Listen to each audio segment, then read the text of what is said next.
另外一个引起讨论的新闻，这是桃园，互人抓到的东非狼熊尾也煞翘起，而且身躯阁有吊枪。一开始风声是新竹县政府派拉人的，也毋过新竹县政府伫昨昏专工开记者会，强调因敢若问拉人要安怎抓，会当提供甚物款协助，并无叫拉人去开枪。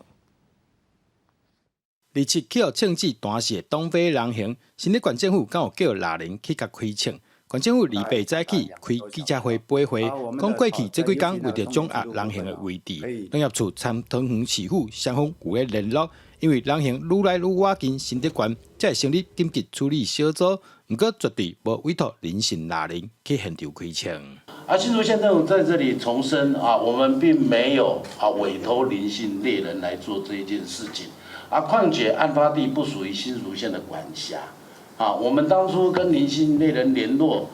只是请教他因为猎人比较知道动物的习性我们只是请教他如何来诱捕，如何来怎么样请他协助。结果我们在跟他通电话的时候，他已经在围捕的现场。新竹县政府也提出赖通联记录，内容是县政府人员甲拉人咧讨论麻醉枪可能使用的方式。讲因是按算等那狼熊后来真正入来新竹县，再看状况，请对方来协助。我们询问的时候，很清楚的跟他讲，就是麻醉枪到我们的